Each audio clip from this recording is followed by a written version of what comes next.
నమస్కారం, welcome to I dream. నేను మీ విజేత. ప్రస్తుతం మనతో పాటు ఉన్నారు ప్రముఖ ఆధ్యాత్మికవేత్త డాక్టర్ అనంతలక్ష్మి అమ్మగారు. ఇప్పుడు అమ్మతో మాట్లాడి మన సందేహాలన్నింటినీ నివృత్తి చేసుకుందాం, మరిన్ని మంచి మంచి విషయాలు అడిగి తెలుసుకుందాం. అమ్మ నమస్కారం. అమ్మ నమస్తే అమ్మ. అమ్మ, ఈ మధ్యకాలంలో ఎక్కువగా వస్తున్న ఒక సందేహం ఏంటి అంటే, కొంతమంది భర్త చనిపోయిన తర్వాత ఈ మధ్యకాలంలో బొట్టు తీయట్లేదు, గాజులు వేసుకుంటున్నారు, మెట్టెలు ఉంచుకుంటున్నారు, అలా వాళ్ళకి నచ్చినట్టుగా ఉంటున్నారమ్మా. అయితే దాని నుంచి ఒక ప్రశ్న తలెత్తుతోందమ్మా. ఏంటి అంటే, అసలు భర్త చనిపోతే బొట్టు ఎవరు తీసేయమన్నారు? మెట్టెలు, పుస్తెలు అంటే భర్త కట్టాడు కాబట్టి అవి తీసేయొచ్చు. ఇవి గాజులు ఇవన్నీ మనకు పుట్టుకతో వచ్చినాయి కాబట్టి ఇవి ఎందుకు తీసేయాలి? అసలు తీసేయాలని ఏ శాస్త్రంలో రాసింది? ఇలాంటి ఆలోచనలు చాలా మందిలో వస్తున్నాయమ్మా. నిజంగా ఇలా తీసేయాలని చెప్పి మన ధర్మంలో ఉందా అమ్మా? మన ఎక్కడైనా శాస్త్రంలో రాసి పెట్టుందా? అమ్మా, నేను చదివిన వరకు నాకు కనపడలేదమ్మా. నేను చదవంది ఎక్కడన్నా ఉందేమో నాకు తెలియదు. అంటే నేను సర్వజ్ఞురాలు, నేను అన్నీ చదివాను అని చెప్పలేను కదా. నాకు తెలిసినంత వరకు అటువంటిది ఎక్కడా లేదు. బొట్టు అన్నది ఎవరు పెట్టారు మొట్టమొదటిసారి? తల్లిదండ్రులు పెడతారు, అంతే కదా. అమ్మ ఎప్పుడో చిన్నప్పుడు నాకు 21 రోజులు అయిన తర్వాత మొలతాడు కట్టి బొట్టు పెట్టారు కదా. ఆ బొట్టు ఇంకెవరి కోసమో నేను ఎందుకు తీసేయాలి? కరెక్ట్ అమ్మా, తీయక్కర్లేదు. అట్లాగే అప్పుడు గాజులు వేశారు, ఎందుకు తీసేయాలి? అవసరం లేదు. అప్పటి నుంచి కాస్త అన్నప్రాసన అయిన దగ్గర నుంచి చక్కగా పువ్వులు కూడా పెట్టుకొని ఇచ్చారు. అవును. అప్పటి నుంచి నాకు 6వ నెల వచ్చినప్పటి నుంచి పెట్టుకుంటున్నటువంటి పూలు ఇప్పుడు ఎవరో మధ్యలో వచ్చినటువంటి వ్యక్తి కోసం నేను మానేయాలా? అవసరం. ఇది శాస్త్రంలో ఎక్కడా వీటిని తీయమని చెప్పాల. ఓకే, నాకు తెలిసినంత వరకు. తెలియంది ఏదన్నా ఉంటే, నాకు నేనేం సర్వజ్ఞురాలని కాదు గనక ఎక్కడన్నా ఉందేమో, ఎవరన్నా రాసింది నాకు తెలియదు. అందువల్ల ఇవి తీయవలసినటువంటి పని లేదు. కాకపోతే శాస్త్రం వేరు, ఆచారం వేరు. ఆచారం అంటే ఆచరించటం ద్వారా స్థిరపడింది. చాలా కాలంగా, కొన్ని శతాబ్దాలుగా మనం వీటిని తీసేయడం అన్నది ఆచరించాం. అవునమ్మా. ఈ ఆచరించటానికి కూడా కారణం ఏమిటంటే, అనేక కారణాలుగా యుద్ధాల్లోనూ వాటిల్లోనూ యువకులైనటువంటి వాళ్ళు చనిపోతూ ఉంటే వారి భార్యలు ఇంటి దగ్గర ఉండిపోయి, వాళ్ళు మరేమో యవ్వనంలోనే ఉంటారు, యువకులు భార్యలు. మరి వాళ్ళకి యవ్వనంలో ఉండడం వల్ల వాళ్ళ అందచందాలు చూసి ఎవరైనా వాళ్ళ మీద కన్నెయ్యొచ్చు. వీళ్ళు కూడా నువ్వు అందంగా ఉన్నావనంటే లొంగిపోవచ్చు.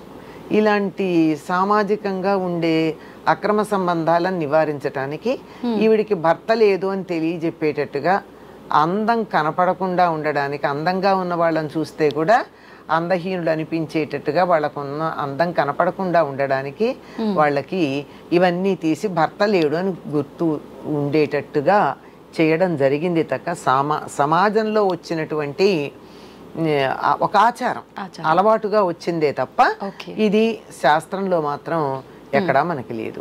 అయితే పువ్వులు మొదలైనటువంటివన్నీ భోగ వస్తువులు గనక, ఏదైనా భర్తతో కలిసి ఆనందంగా ఉండడం కోసం ఇవన్నీ ఉన్నాయి. భర్త లేనప్పుడు తనకు ఆనందం ఏముంది? ఒక్కతేను. అంటే మన సమాజంలో ఒక స్త్రీకి ఒక పురుషుడు, ఒక పురుషుడికి ఒక స్త్రీ, అది సంప్రదాయం. అవునమ్మా. మనం ఒకటే చెప్పుకుంటున్నాం, పాతివ్రత్యం గురించి చెప్పుకుంటున్నాం కానీ ఏకపత్ని వ్రతం గురించి చెప్పట్లా. అంటే ఒక్కతే భార్య ఉండాలి. శివుడికి సతీదేవి దక్షయజ్ఞంలో శరీరం వదిలేస్తే తపస్సు చేసుకోవడానికి వెళ్ళాడు కానీ రెండో భార్యను పెళ్లి చేసుకోవాలనుకోలేదండి. ఆయన మనకు ఆదర్శం. భార్య లేదు గనక నేను కన్యాదానం చేయడానికో యజ్ఞం చేయడానికో నా పక్కన ఇంకొక ఆవిడ లేదు గనక దానికోసం పెళ్లి చేసుకుంటున్నామని కుంటి సాకులు చెప్పి పెళ్లి చేసుకున్న వాళ్ళు బోల్డ్ మంది ఉన్నారు కదా. అవునమ్మా. అట్లాంటి పని చేయలేదు, తపస్సు చేసుకోవడానికి వెళ్ళాడు. అందుకు ఆయన మనకు ఆదర్శమైనటువంటి భర్తగా చెప్పుకుంటాం. సరే, ఆ విధంగా ఒకే భార్య ఒక పురుషుడికి, ఒక స్త్రీకి ఒకే భర్త అన్నటువంటి దృష్టితో ఉన్నప్పుడు, నా జీవిత భాగస్వామిగా అన్ని రకాలు మేము కలిసి ఆనందంగా గడుపుదాం అనుకున్నప్పుడు, ఒకళ్ళు లేనప్పుడు రెండో వాళ్ళం మేము ఎందుకు ఆనందంగా ఉండాలి అని ఒక రకమైన విరక్తితో వదిలేయడమే తప్ప ఇవి మానేయాలి అని మాత్రం, ఇవి చేయకూడదని మాత్రం లేదు. అయితే ఈ మధ్య ఒక రకమైనటువంటి వాదన వినపడుతోంది. కొంచెం సమంజసమేమో అనిపిస్తోంది. భర్తతో వచ్చినవి ఏమిటయ్యా అంటే మంగళసూత్రాలు, మట్టెలు, నల్లపూసలు అతడితో వచ్చాయి గనక, అతడు కట్టడం వల్ల వచ్చాయి గనక అతడితో పాటు వాటిని కూడా నేను పక్కన పెడుతున్నాను, వాటిని మాత్రం పక్కన పెడతాను. మా అమ్మ నాన్న నాకు ఇచ్చినటువంటి బొట్టు కానీ గాజులు కానీ నేను వదిలేయాల్సినటువంటి అవసరం లేదు అని వాటిని ధరిస్తూ ఉన్నారు. దీంట్లో లాజికల్ గానే అనిపించింది వాదన. వాళ్ళు చెప్పి వాదనలో నాకు లాజిక్ కనపడింది, బాగానే ఉన్నట్టుగా అనిపించింది అంతే. ఓకే మా భర్త ఉండి ముత్తైదుగా ఉన్నప్పుడు ఆమె ఎదురుపడ్డా ఎటువంటి తప్పు ఉండదు. భర్త చనిపోయిన తర్వాత ఆమె బొట్టు ఇవి లేనంత మాత్రాన ఆమెను చూడగానే ఏదో జరిగిపోతుందని చెప్పి చాలామంది పక్కకు వెళ్ళిపోవడం కానీ, ఇంట్లో శుభకార్యాలు జరిగేటప్పుడు వాళ్ళని దూరంగా ఉంచడం, అన్ని కార్యక్రమాల్లో వాళ్ళని కలవనీయకుండా ఉండడం, ఇలాంటివి కూడా కొన్ని సందర్భాల్లో చూస్తుంటామమ్మా. అసలు ఏంటమ్మా నిజంగా ఏదో జరిగిపోతుందంటారా నెగిటివ్గా అలా వాళ్ళు ఇన్వాల్వ్ అయి చేసినంత మాత్రాన? నువ్వు తుమ్మితే నా ముక్కు ఊడిపోతుందని భయపడేంత పిరికి వాళ్ళు ఉన్నప్పుడు వాళ్ళు చెప్పే మాటలు ఇవే, అంతే కదా? అవునమ్మా. ఇప్పుడు ఒక మాట చెప్పింది అదే, ఒక మహానుభావుడైనటువంటి ఒక పెద్ద గురువు ఆయన చెప్పిన మాట ఏమిటంటే, వాడెవడో అర్ధాయుష్కుడైతే తప్పు నాదా అందిట ఆవిడ. అంతే కదా? కరెక్టే కదా. అంటే గట్టిగా మాట్లాడితే అంతే ఉంటుంది. అంచేత ఆవిడ ఇంకా కొంతకాలం బతికుండడానికి ఈవిడ వల్లే కారణమేమో కూడా, ఇంకా ముందు పోవాల్సిన వాడు కాస్త ఆలోచన పోయి ఉంటాడు, చెప్పలేం. చేత అది ముత్తైదువే శుభము అనుకోవడమును లేకపోతే కాదనుకోవడము అన్నది మనకి అది ఇది కూడా ఒక సమాజంలో వచ్చినటువంటిదే, ఆలోచన వచ్చినటువంటిదే తప్ప అట్లాంటివి ఏం పెద్దగా పట్టించుకోవాల్సిన అవసరం లేదమ్మా ఈ రోజుల్లో. వాయనాలు అనేసరికి ఎక్కువగా ముత్తైదులకు మాత్రమే ఇస్తుంటారు. మరి వితంతువులు కూడా, భర్త చనిపోయిన స్త్రీలు కూడా వాయనాలు తీసుకోవచ్చు అంటారమ్మా? అంటే లెక్క ప్రకారం ఇచ్చేదానికి వాళ్ళకి ఇబ్బంది ఉంటుంది గనక వీళ్ళకి వాయనం ఇవ్వచ్చు, కానీ మేము 5గురికి ఇవ్వాలి అనుకుంటారు అనుకోండి, ఈ 5లో వాళ్ళని పెట్టుకోరు. అవును, అధికంగా ఇస్తారంతే. అది వాళ్ళ సెంటిమెంట్, ఎవరి సెంటిమెంట్ ని మనం ఏమనలేంగా. ఓకే, పర్వాలేదు కదమ్మా. అయ్యో ఎందుకు ఇవ్వకూడదమ్మా, ఇవ్వాలి. వాళ్ళకి ఎందుకు ఇవ్వకూడదు, ఇచ్చి తీరాలని చెప్తారు. కొన్ని రకాలైనటువంటి సంప్రదాయాల్లో ముందు వాళ్ళనే పూజించమని చెప్తారు తెలుసా? ఎక్కడమ్మా, ఎటువంటి? కొన్ని రకాలైనటువంటి సంప్రదాయాల్లో ముందుగా భర్త లేని స్త్రీలను ఆదరించండి, వాళ్ళకి స్వార్థం ఉండదు, వాళ్ళు బతికేది కుటుంబం కోసమే తప్ప తమ కోసం కాదు, అందువల్ల వాళ్ళు త్యాగానికి సంకేతం కనుక వాళ్ళకే మొదలు వాళ్ళనే గౌరవించాలని చెప్పేటటువంటి కొన్ని పద్ధతులు కూడా మనకున్నాయి. అంచేత వాళ్ళనేం పక్కకు పెట్టాల్సిన పని లేదు. కాకపోతే వీళ్ళకే ఉంటుంది, అయ్యో నేను కూడా భర్త ఉంటే ఇద్దరం కలిసి వెళ్ళేవాళ్ళం కదా అని వీళ్ళ మనస్సులో కొద్దిగా ఎక్కడన్నా ఆ ఫీలింగ్ ఉంటే ఆ నెగిటివిటీ వాళ్ళకి తగలొచ్చు, అందుకని కొంచెం దూరంగా పెడతారంతే, అంతే తప్ప శాస్త్ర ప్రకారం ఏం దోషం లేదు. కానీ చాలా తక్కువ మందే ఉంటారమ్మా అలా అనుకునే వాళ్ళు కూడా. ఉన్నా అటువంటి ప్లేస్ లో ఉన్నప్పుడు ఎవరు అలా అనరు కూడా, వాళ్ళు కూడా అనరు, కానీ మనస్సులో చివుక్కుమంటుంది అనిపిస్తుంది. ఒక్కటి చాలదా నెగిటివిటీకి?